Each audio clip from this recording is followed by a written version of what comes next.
اعوذ باللہ من الشیطان الرجیم بسم اللہ الرحمن الرحیم یا قوم ما لی ادعوکم الی النجاة وتدعوننی الی النار تدعوننی لاکفر باللہ واشرک بہ ما لیس لی بہ علم وانا ادعوکم الی العزیز الغفار لا جرم انما تدعوننی الیہ لیس له دعوة فی الدنیا ولا فی الآخرہ وان مردنا الی اللہ وان المسرفین هم اصحاب النار۔ اسی رجل مومن فرعون کی قوم کا وہ مومن جو اپنے ایمان کو پوشیدہ رکھتا تھا، اب اس نے اظہار کر دیا اور ان کو سمجھانے کی ہر طرح کی فکر کی۔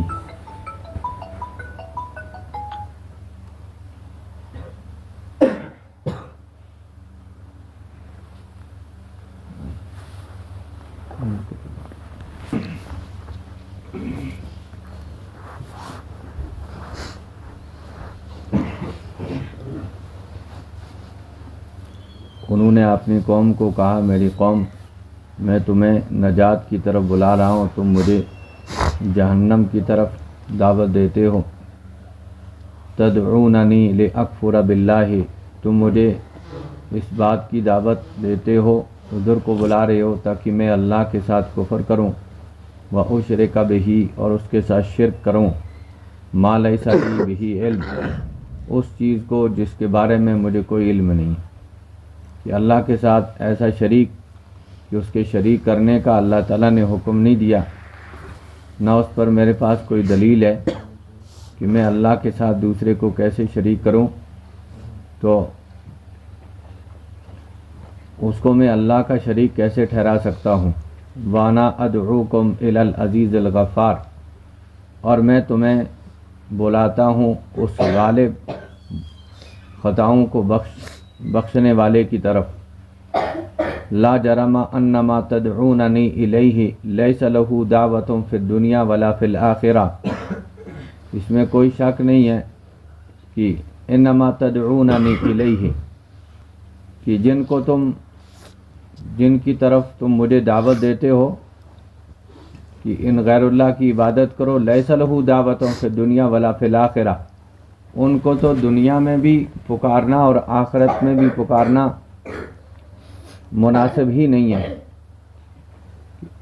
جو نہ دنیا کی مشکل حل کر سکتے ہیں نہ آخرت کی مشکل کو حل کر سکتے ہیں۔ تو آپ مجھے ان معبودان باطلہ کی طرف آپ دعوت دیتے ہو، بلاتے ہو، جن کو نہ دنیا میں پکارنا مناسب ہے نہ آخرت میں پکارنا مناسب ہے۔ وَأَنَّ مَرَدَّنَا إِلَى اللَّهِ وَأَنَّ الْمُسْرِفِينَ هُمْ أَصْحَابُ النَّارِ، اور ہم سب کا لوٹ کر جانا اللہ کی طرف ہے، اور بے شک جو حد سے بڑھنے والے ہیں وہی تو دوزخ میں جائیں گے، وہی تو اصحاب النار ہیں۔ کہ میں اللہ کے ساتھ شریک ٹھہرا کر کیسے، یہ تو بالکل مناسب نہیں ہے، کیونکہ ہمیں ایک نہ ایک دن تو اللہ کی طرف لوٹ جانا ہے، یعنی جب موت آئے گی تو موت کے بعد انسان اللہ کی طرف لوٹ جاتا ہے، اور اللہ کے ہاں حساب و کتاب ہوگا، اور اچھے اعمال کی جزا اور برے اعمال کی سزا بھگتنی پڑے گی۔ جب انہوں نے بڑی فکر کی اور قوم نے نہیں مانا، تو انہوں نے یہ کہتے ہوئے فَسَتَذْكُرُونَ مَا أَقُولُ لَكُمْ وَأُفَوِّضُ أَمْرِي إِلَى اللَّهِ إِنَّ اللَّهَ بَصِيرٌ بِالْعِبَادِ، کہ ان قریب تم میری باتوں کو یاد کرو گے۔ فَسَتَذْكُرُونَ مَا أَقُولُ لَكُمْ، جو میں تمہیں کہتا ہوں اس کو تم، یعنی ایک دن آوے گا تم میری گلا نہ یاد کریں گا، مگر اس وقت موقع یاد کرن کو نہیں ہو سکے، کوئی فائدہ نہیں ہو سکے۔ وَأُفَوِّضُ أَمْرِي إِلَى اللَّهِ، میں اپنا معاملہ اللہ کے سپرد کرتا ہوں۔ ان اللہ بصیر بالعباد، بے شک اللہ تعالیٰ اپنے بندوں کے اعمال کو دیکھتے ہیں۔ ممکن ہے جس وقت اس شخص نے اپنی قوم کو سمجھانے کی فکر کی جب قوم موسیٰ علیہ السلام کے خلاف کھڑی ہوگی تو اس کی بھی تو مخالفت کی ہوئے گی، قدرتی گل ہے۔ یعنی موسیٰ علیہ السلام نے جس دین کی دعوت دی تھی موسیٰ علیہ السلام کے خلاف ہو گیا، اور موسیٰ علیہ السلام کے قتل کے درپے ہویا، اور انہوں نے تکلیف، ہر طرح کی تکلیف دین کی ان نے منصوبہ بنایا، تو ممکن ہے کہ یہ رجل مومن جو تھا اس کے خلاف بھی تو کوئی تدبیر ہوئی ہوگی۔ تو آگے اللہ تعالیٰ اس آیت میں، کیونکہ قرآن کریم نے اس کی تفصیل کو بیان نہیں کیا، فَوَقَاهُ اللَّهُ سَيِّئَاتِ مَا مَكَرُوا، کہ اللہ تعالیٰ نے اس کو بچا لیا ان کی بری تدبیروں سے، وَحَاقَ بِآلِ فِرْعَوْنَ سُوءَ الْعَذَابِ، اور گھیر لیا آل فرعون کو برے عذاب نے۔ تو یہ آیت بتا رہی ہے کہ انہوں نے کچھ تدبیریں تو کی تھی، لیکن اللہ تعالیٰ نے ان کی حفاظت فرما لی، ان کو بچا لیا۔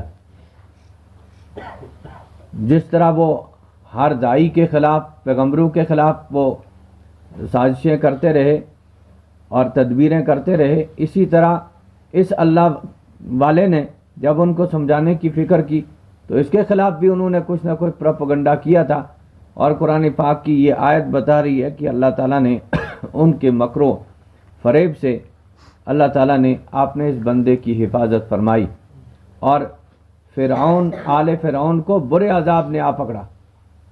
تو فرعون اپنی قوم سمیت سیدھا دریا میں اللہ تعالیٰ نے ان کو غرق کر دیا، اور وہ جہنم کا عذاب تھا، یعنی جو مرنے کے ساتھ ہی شروع ہو جاتا ہے، اگرچہ مرنے والا مرنے کے ساتھ ہی جہنم میں داخل نہیں ہوتا ہے، جہنم کا داخلہ تو آخرت میں ہوگا، لیکن قبر میں اللہ تعالیٰ اس کو سزا دیتے ہیں کہ قبر سے اگر وہ اچھا ہے تو جنت کی ہوائیں آتی ہیں، جنت کی خوشبوئیں آتی ہیں، جنت کی راحت اس کو پہنچتی ہے، اگر یہ برا ہے اس صورت میں اس کو جہنم کی لو لگتی ہے، وہاں کی گرمی، وہاں کی بدبو، وہاں کا عذاب، اس کا اس کے ساتھ تعلق پیدا کر دیا جاتا ہے۔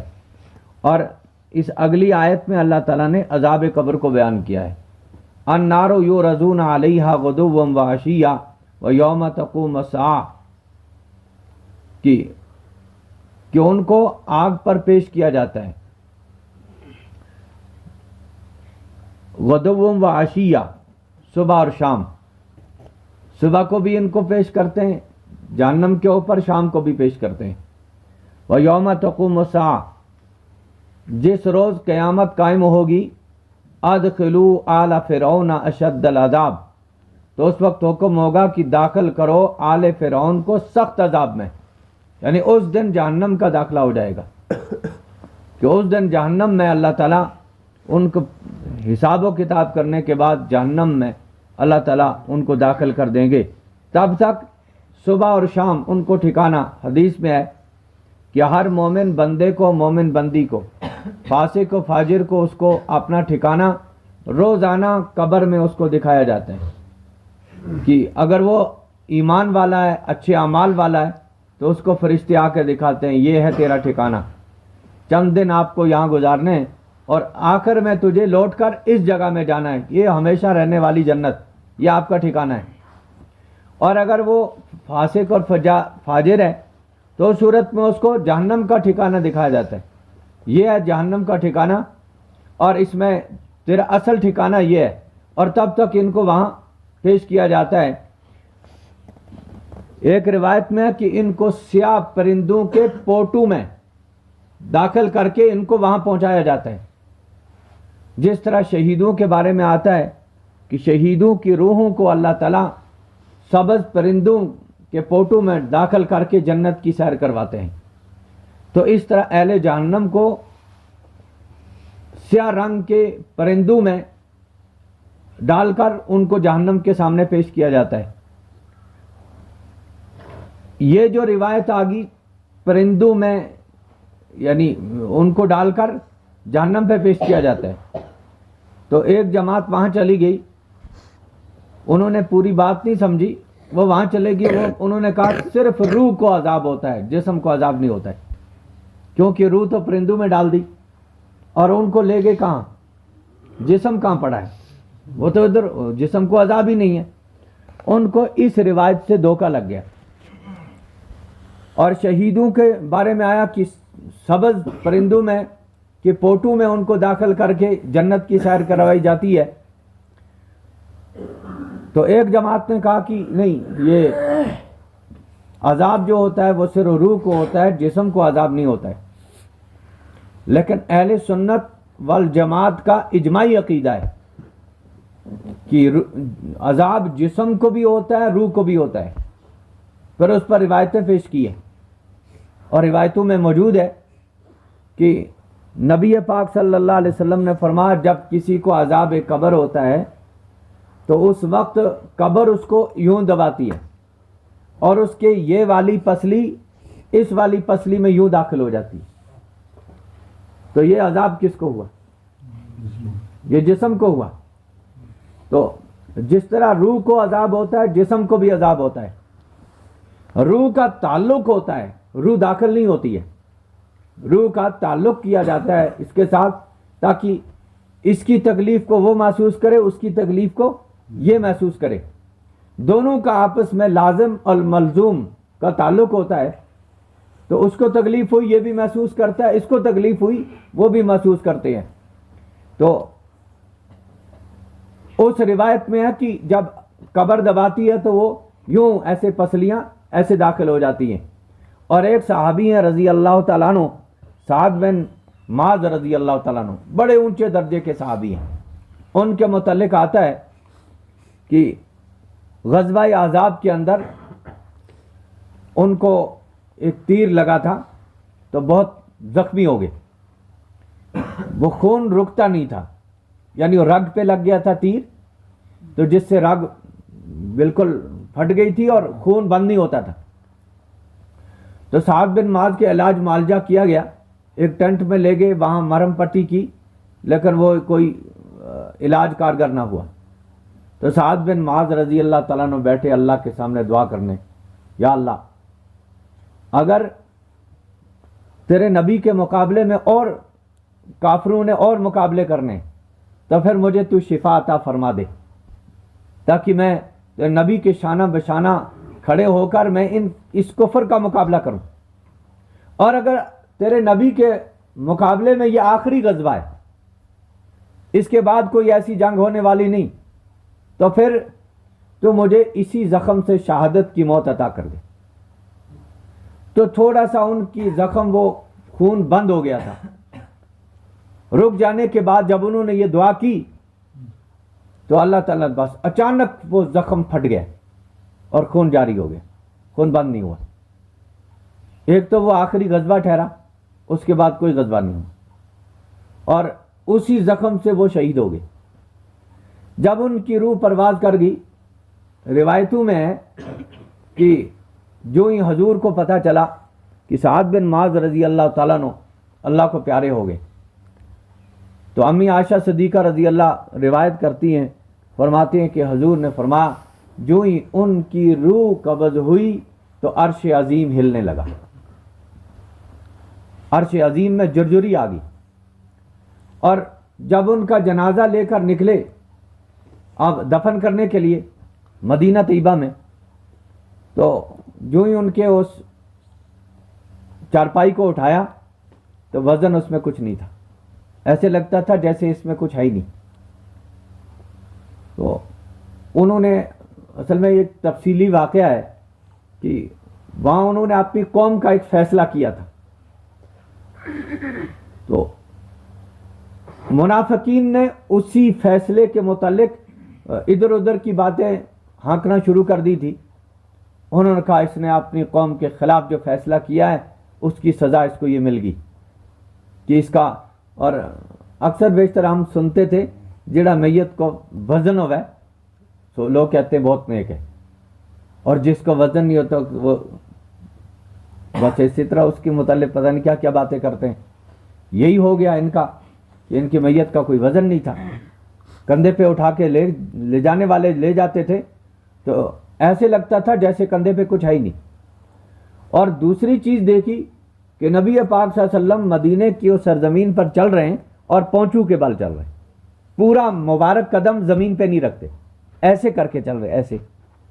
تو یہاں سے یہ افواہیں اڑ رہی ہیں. تو حضور سے کسی نے پوچھا یا نبی اللہ آپ پورا قدم مبارک زمین پر کیوں نہیں رکھتے؟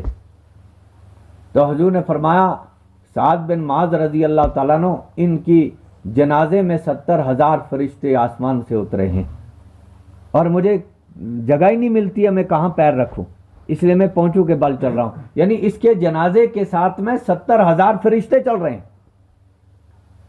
تو نبی نے ان فرشتوں کو دیکھا، ان کو محسوس کیا، اور اس کے بعد یعنی کتنا سعادت مند شخص تھا یہ جس کے جنازے میں 70,000 فرشتے آئے. اور حضور نے جو یہ بات سنی فرمایا ان کے جنازے کو تو فرشتوں نے اٹھا رکھا ہے، اس لیے تمہارے کندھوں پر اس کا وزن ہی نہیں ہے. اب لے گئے ان کو دفن کرنے کے لیے، وہاں دفن کیا، جو ہی قبر میں اتارا، قبر میں اوپر مٹی ڈال دی. اور جو ہی مٹی ڈالنے کے بعد حضور کا یہ معمول نہیں تھا، جو آج اس قبر پر جو کلمات کہے وہ عام قبروں کے اوپر کہنے کا معمول نہیں تھا. تو نبی علیہ الصلوۃ والسلام نے مٹی ڈالنے کے بعد جو ایسے دیکھا تو اس کے بعد فرمایا اللہ اکبر سبحان اللہ. تو صحابہ کرام رضی اللہ عنہ نے عرض کیا نبی یہ کلمات تو آپ کے کہنے کی عادت مبارکہ نہیں تھی، آج آپ نے یہ کلمات کیوں کہ؟ فرمایا سعد بن معاذ کے اوپر قبر تنگ ہو گئی تھی اور قبر نے سعد بن معاذ کو اس طرح دبایا کہ ان کی یہ پسلی اس میں ایسے گھس گئی. اور جو ہی میں نے یہ کلمات کہے تو اللہ تعالیٰ نے ان کے اوپر قبر کو کشادہ فرما دیا. محدثین اس حدیث کی شرح میں لکھتے ہیں یہ تو اللہ تعالیٰ کبھی کبھی آپ نے پیاروں کے ساتھ ایسا کر لیتے ہیں. تو عام لوگوں کو سوچنا چاہیے جب اللہ کا اپنے پیاروں کے ساتھ یہ معاملہ ہے تو جو گناہ کر کے جائیں گے، جو جرم کر کے جائیں گے، جو احکام کو پامال کر کے جائیں گے، ان کو خود ہی سوچنا ہے کہ اللہ کا معاملہ ان کے ساتھ کیسا ہوگا. تو وہاں جسم کو بتا دیا کہ اس طرح دائیں کی پسلی بائیں میں اور بائیں والی پسلی دائیں میں داخل ہوگی. تو اسے پتہ چلا کہ جسم کو بھی عذاب ہوتا ہے اور روح کو بھی عذاب ہوتا ہے. اور ایک حدیث میں ہے کہ قبر میں جس کو بھی رکھتے ہیں قبر اس کو دباتی ہے، کوئی بھی ہو، ہر ایک کو قبر دباتی ہے اور قبر کے دباؤ سے کوئی نہیں بچ سکتا. اور بعض نے کہا ہے کہ وہ نیک لوگوں کو اس لیے دباتی ہے کہ وہ ان کا استقبال کرتی ہے.